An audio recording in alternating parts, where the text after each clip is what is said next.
Hey, let's do it one more time. Cowboys and Giants, final game of the season. We're here with your pregame to get you ready, everything to watch for. You tell us what you're watching for as well in the chat. Hit the like button while you're here. Let's get ready for Cowboys Giants.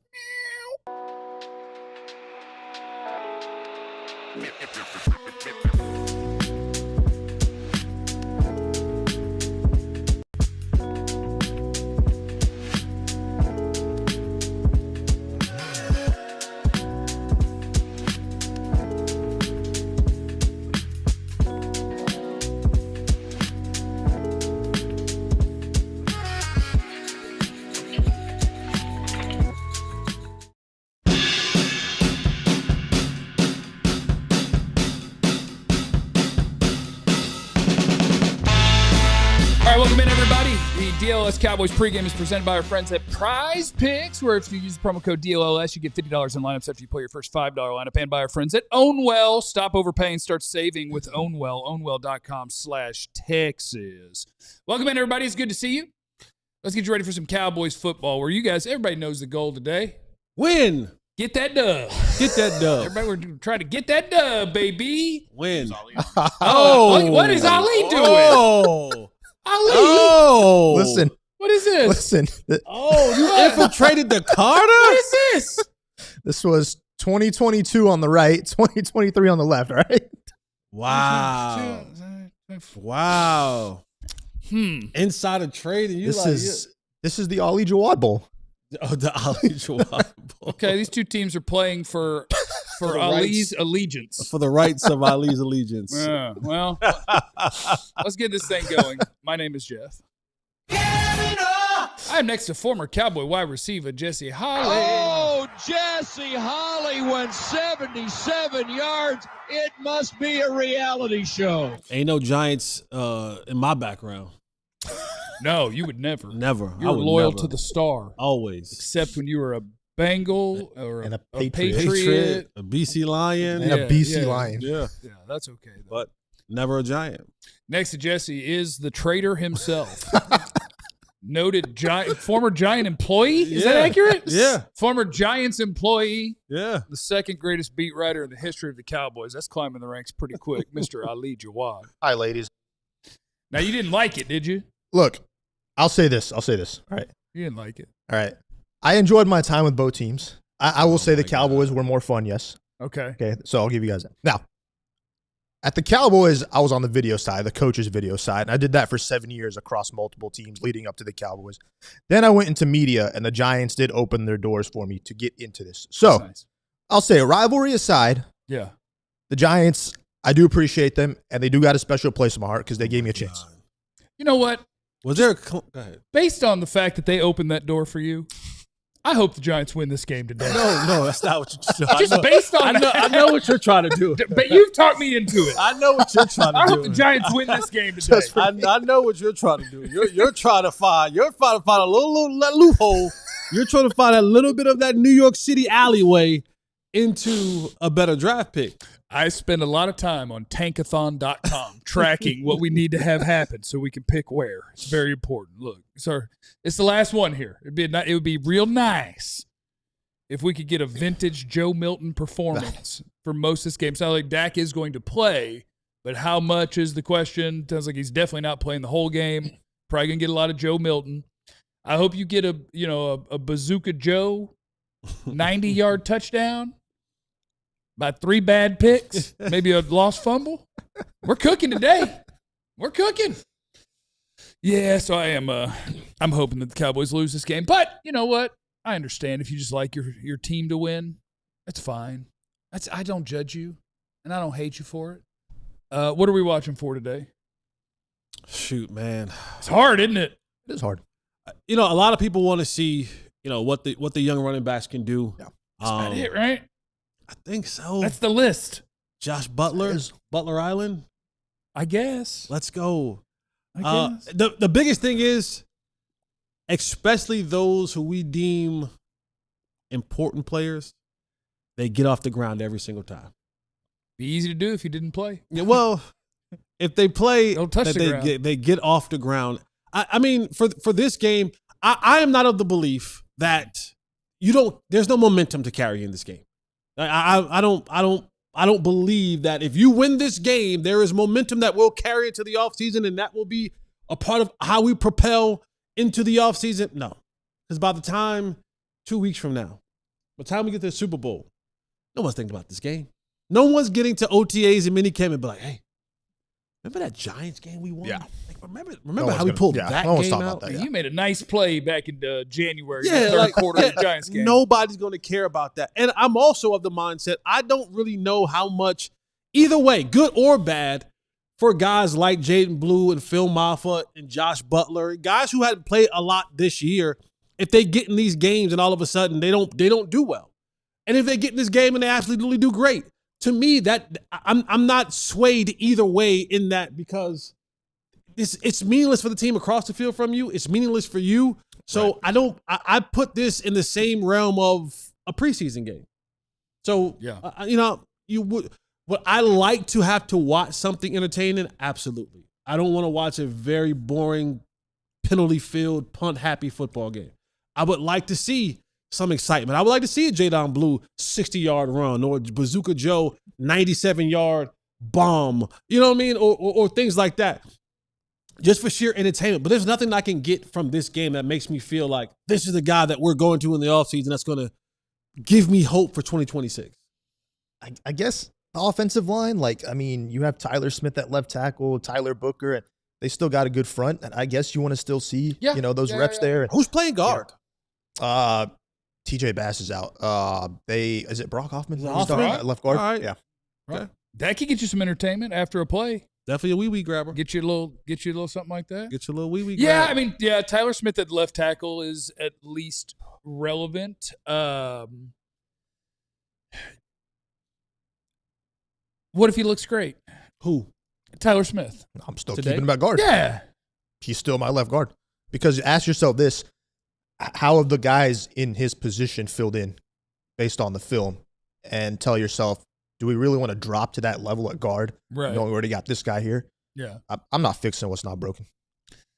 Yeah, I think he could make it a more interesting conversation if he could convince, not me, but like the Cowboys, if they tell you he's going to be our left tackle because he's awesome at it, just know that that's not necessarily true. And you can ask Tyler Smith that, and you can ask the man who coaches him that. Right. And they would be like, not really. Yeah. But if it turns out that he could be really good out there and he could be a franchise left tackle, then you could talk to me about that, of course. Absolutely. It just doesn't seem realistic. You're doing that Jerry Jones thing. Well, I'm just you're doing that Jerry Jones thing. Something to talk about on a game where you're peppering and you're dropping these little seeds of. Yeah. All right. Well, if he goes out there, if he plays well against Brian Burns, and he plays well against what's the young kid name from Penn State? Abdul Carter. Abdul Carter. Now you're like, oh well, I think no, because when the team sits down and they get real film on him and they get in the break what he's not really good at, it's gonna be bad, and we're gonna find ourselves in a situation where we'll get midway through the year and we'll go, oh, now we still need the left tackle. Yep. Yeah, no, I don't believe it. I'm just trying to fill 30 minutes of pregame talk about a game that doesn't matter at all, and that's a challenge. My bad. That's a chat. We had a super chat. That'll help us. Yeah. I saw we had a super chat. What did super chat have to say? The Truth said maybe the Cowboys should have kept Tank, who's going to be our next defensive coordinator. Congrats to Tank Lawrence and the number 1 seeded Seattle Seahawks and their really good defense. Congratulations to Nashawn Wright, starting corner for the Chicago Bears. Yep. Real good team. Congratulations to Micah Parsons and his playoff-bound Green Bay Packers. Sorry about your knee, though. Congratulations to Jordan Lewis. Micah Parsons sucks. Yeah, and his playoff-bound Jacksonville Jaguars. Congratulations. By him being out, too. Yeah. But pretty much every Cowboy, Jason has a good point in the chat. He said, Jeff, you don't like Jerry, so stop thinking like Jerry. I apologize, okay? But what if? You know what I'm trying to do?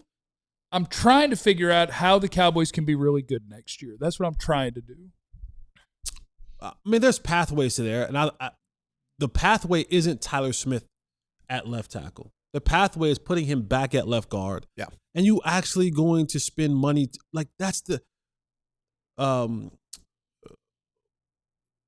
Kenny Clark talked about the Cowboys need more dogs.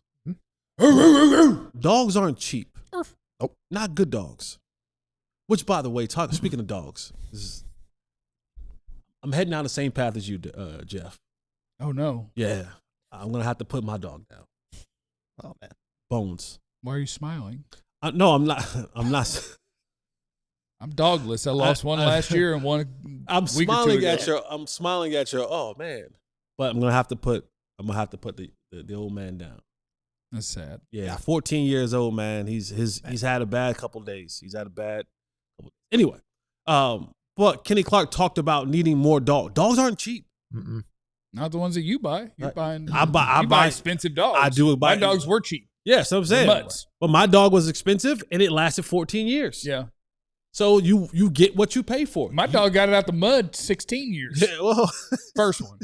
Second one, 5 years. But At least you got a quarter pounder. yeah. And so I think the Cowboys, there is a pathway to that if they decide to truly spin in such a way That's the that key. brings in those caliber of dogs. That's the key, right? Truly spend. But the thing too is like, how often, like, okay, if we put him back at left guard, and if you feel Terrence Steele's a casualty for the cap, he's gone. All right. Are you going to kick Guyton over there? Well, left tackles, how often do we see a great left tackle hit the open market? And if that's not the case, I mean, the fans don't want another first-round pick on an offensive lineman. So is there a guy out there that in free agency that can at least hold up the position for a short See, I don't period think of time, I don't think we need great. Tyron Smith. Tyron gets you about 5. Tyron Smith. Tyron gets you about 5 games. He's gonna get you about 5. That's where they are now. It's like Tyron, you want to play? That's kind of where they're at, I think. And we're looking for like the next Trent Williams. And I get it. I understand it. You want to have that, but that's not always realistic. And there are a ton of teams in this league who fare just fine having okay left tackle. I know people are going to say, well, let Tyler go out there and just be okay. But you have somebody who can be amazing, elite at being a left guard. Right. Keep the elite and then go get good and go to work. Yeah. No, I get it. I mean, I understand why they would want to talk themselves into Tyler Smith being a left tackle. They would want to talk themselves into that because it's harder to find. It's lazy. It is. Yes, it's lazy. It's shortcuts. That's what it is. Because they have found themselves in a spot where let's have a really fun game here. The Cowboys have 2 first-round picks, chat. What 2 positions would you like to see them pick? And there's a reason that I'm going to ask this question. Because they put themselves into a spot where they would like to, I'm sure, not have Terrence Steele on the roster next year because his level of play combined with what he counts in a salary cap league, they'd love to not have him here. Yet, they also are interested in seeing what Tyler Smith looks at left tackle, which means they don't trust their left tackle, whether they want to move him to right or they don't trust his health or whatever. You could find yourself in a spot where you kind of need 2 tackles, and they don't want to do that. Because if you have TJ Bass, you're like, oh, I can make that work. If I have Brock Hoffman playing today, like I can make that work. But if you're missing your tackles, it's just harder to replace. So I understand. Yeah. And yes, it's because it's lazy and it's a shortcut. I understand just hoping. But what if we already had the answer? And he could be awesome. And he's not. And he probably won't be. But I understand hoping it. I just also think that hoping it really follows the path of a big part of this front office's team building over the last few years, which is literally on blind optimism. When you say, what are you going to do at corner? And they're like, well, we got these guys who've been around. You're like, they've never been good in the NFL. Like, yeah, but we got some, we got some. What are you going to do at this spot? Well, that's why we drafted this guy 2 years ago. You mean the guy who can't play? Yeah, that's why we drafted him. Because we heard that all year long. Like, they're on the come. Players are on the come. Players are on the come. Right. And we got there, and they never were. Rebel wasn't. Overshown wasn't. And maybe we shouldn't even have. Because a lot of us didn't up here. We didn't think that Overshown and Rebel, those guys were going to come in and be impact players right away because they didn't play football in a long time, right? And so You were gambling and hoping, blind optimism on these guys coming in and being successful for you at an elite level. You needed elite play from these dudes, and they weren't even close. And that's the lazy part about it, was that you were expecting and hoping for elite level of type play from guys who were coming off major injuries, who were probably only going to give you decent to okay play. And that's what's going to be sold this offseason. Yeah. And that is, like, if they're like, hey, look, Tyler Smith could be a real good left tackle. That's why we drafted him when we did, remember? And now he's got paid. Boy, it's time to go get out there and show us what you got.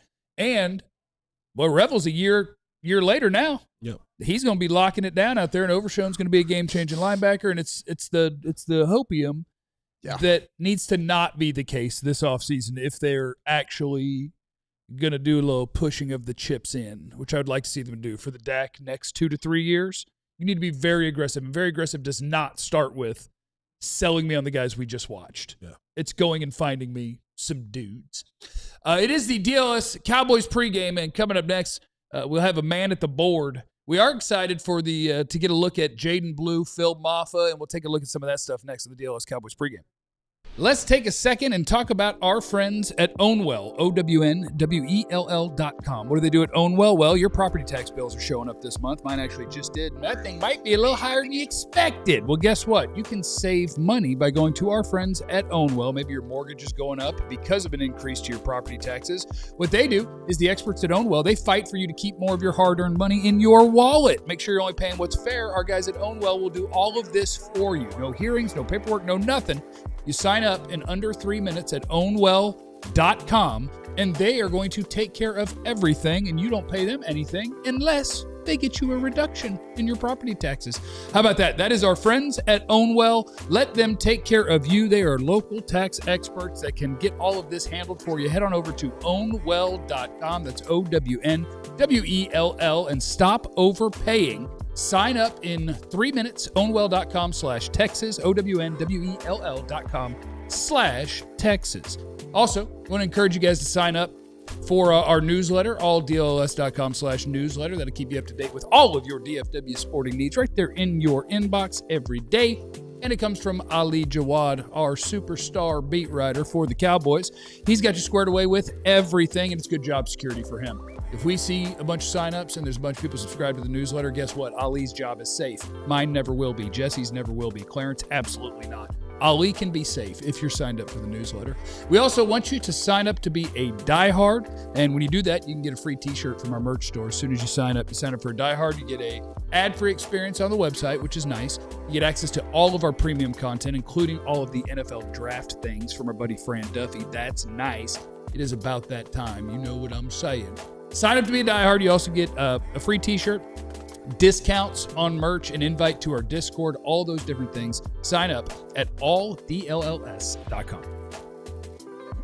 All right, it is the DLS Cowboys pregame. Getting ready for Cowboys Giants. We got our pregame picks presented by Prize Picks, and this one could be a tough one because we don't know who's going to play how much. So I'm going George Pickens to have less than 67.5 receiving yards because they're talking about Dak not playing a whole lot, and I assume when Dak's not playing a whole lot, that means George Pickens probably isn't playing a whole lot either, but we don't know.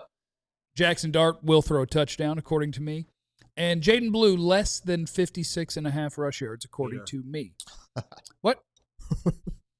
Well, Phil's the workhorse. Oh, okay.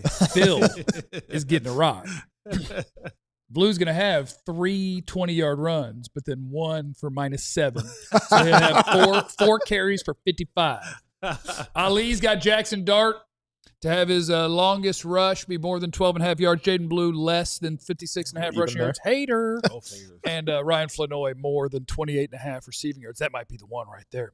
And producer John, the man of mystery, except for the times that he's not a man of mystery and pops his own face up on the screen, says Jaden Blue fantasy score, less than 11.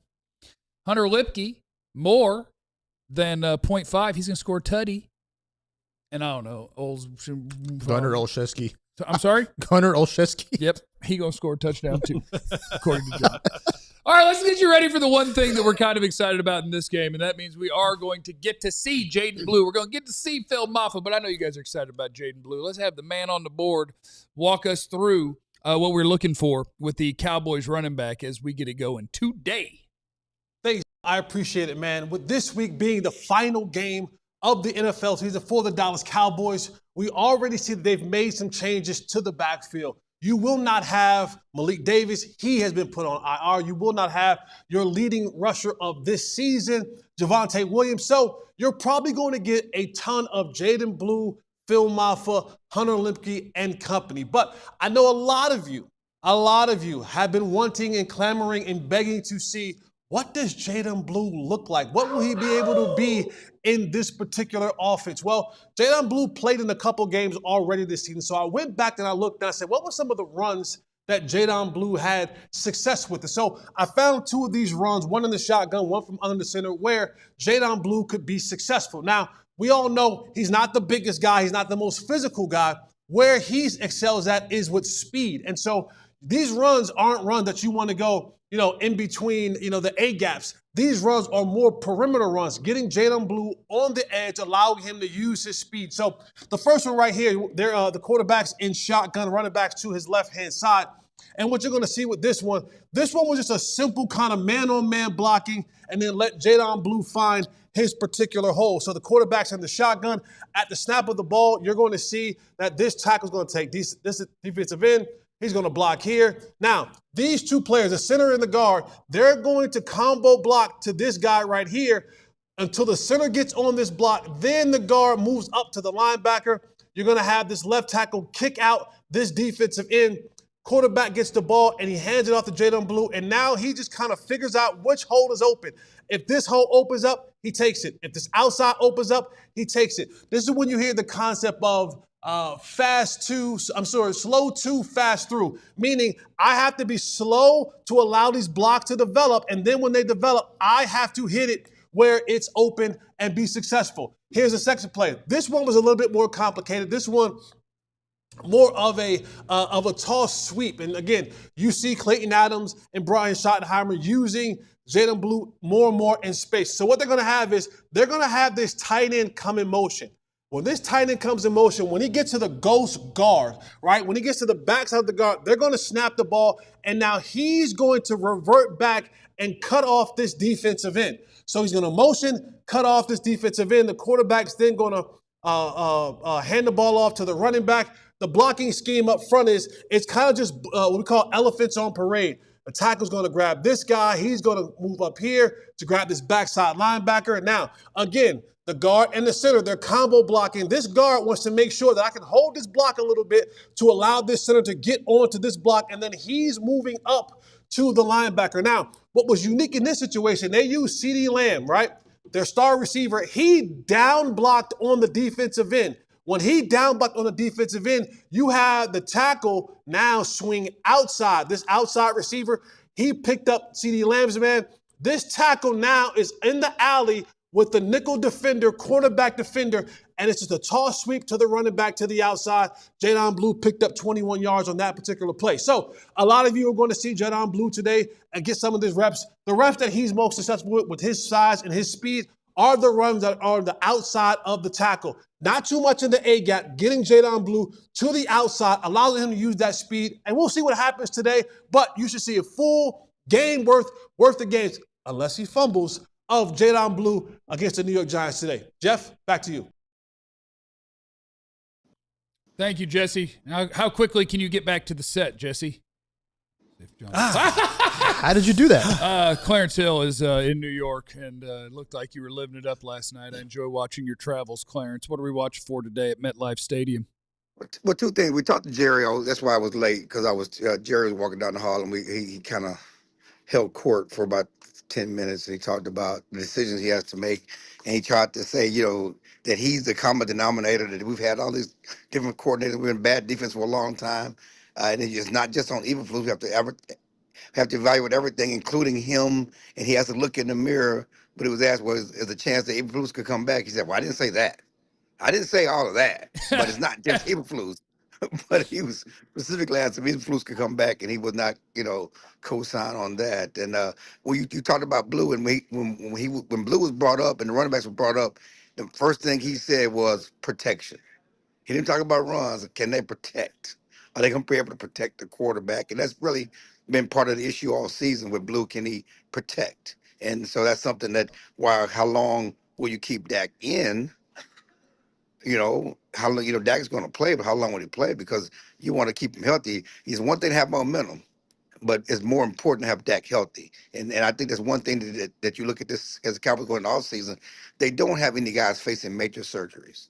If there's any bright spot at the end of the season, you got CD healthy, you got Dak healthy, you got all your important guys healthy and not facing major surgery on injuries, except for maybe, obviously Bland. But outside of that, you don't really have guys facing major offseason surgeries. And you want to keep that. Yeah, I do. I do wonder. It's hard to figure out what exactly teams are doing in the last week, because they say Dak's going to be our starting quarterback because he's our starting quarterback and we want to win. But then the next sentence is but obviously that could change throughout the game. So they're telling you Joe Milton's going to play. Yeah. Quinnen Williams and Kenny Clark and Osa are all active. And young defensive tackles aren't. It's a weird balance trying to walk who's playing and who's not and who's coming out, kind of coming out. And I don't know. It just seems like a real cluster of what they're trying to accomplish today. Why are you not playing Jay Toya? Why are you not playing Perrin Winfrey? And, does that make any sense? You're trying to get these young guys and find out what you got as you look. Josh Island Butler, as Jesse aptly renamed him on social media. Jesse, that was just messy, okay? It's Island season, baby. It's Island season. Let's Josh go. Butler Island, not Island Butler. Okay, that's what he says. That's what he says. It's Butler Island. Oh, Butler Island. Oh, my fault. That's seriously my fault. Butler Island. Really. Butler Island. I don't believe you. Sorry. I don't believe you. I don't believe you. But anyway, no, that's truly my mistake. Jerry said it will be a busy offseason. They're going to get started immediately after this game to make some decisions. Well, we look forward to it. Sorry. Did that come out loud? We've heard this before. Yeah, I mean, hopefully if we could get that news after the game, that would get fans interested for him, which there's a nice easy out for Jerry to get the fan base fired up. All you got to do is let go of one guy, and everybody will be pretty excited. Let him hold off for a couple weeks. We just need this content to drag out. Let him hold off from doing it. We got stuff to do. We got other people. We got to go find coaches. We got to interview people. We got stuff to do. He's going to hire somebody in the building. That's true. Clarence, have a great day. All right, guys. All right, we'll see you. So yeah, just to lay out the Dallas Cowboys, if they win today's game, they could pick anywhere from, depends what other teams do, but 15 to 18. You could pick as late as 18th in the first round if you win the football game today. If you lose the football game today, you could pick as high as 11th. And just to illustrate what that means, I was on ESPN.com today, and Matt Miller, one of their draft guys, put out his list of guys that have first-round grades for him. And don't worry about the fact that there's 32 picks in the first round, but you're not going to have 32 first-round grades. Right. It's just how we differentiate how good each player is, how likely do we want to trade up, trade down, how much do we value each of these players. So he has 11 guys with a first-round grade. If you lose this game, you get one of them. Potentially, yeah. Yeah. Right now, you could pick 12th or 13th. But, you take those 11 guys, and somebody might take another quarterback. He only has one offensive tackle in there. There will probably be another one taken. You'll probably get one of those guys. If you pick 16th, you can hope. Right. It's a big difference, which is why I get it that everybody wants to talk about culture, and I want to win football games, and we're not out here to lose, and I'm not asking players to throw the game, obviously. But you want to put your team in a position to not win this game. Yeah, you said something that was profound a couple of days ago, is that culture is heavily based on wins. Yeah. We'll assign great culture after you win. You want great culture? Get wins. This is not how to do it. Losing game doesn't build culture. Trust me. Ask the Browns. Yeah. Ask a lot of teams that have been consistently losing. Losing doesn't build culture. You want great culture? Get great players. Give me the best players. You'll look back at it and say we had great culture. Yes, you'll have great culture. They're just so obsessed with wanting to say we finished 8-1. That's literally all it's been. Okay, so here's the thing about that, Ali. I do think it's incredibly impressive. It's not hard to go 500 in a 16-game season. In a 17-game season? They managed to find a way. That is so hard. If they pull that off, that's impressive. It's fine work. 8-1, that's out Garrett and They just Garrett. won it that bad. And that's really impressive. We're going to be doing a watch along, so just pop right over there. We'll be watching this game and talking about all the fascinating aspects of it with you. And then, of course, we'll be back for the post game, so just stick around. Remember, you have no idea what anybody's going through. Be cool to everybody. We love you. Be easy. Eliminate the contingencies. We all silly like the mayor.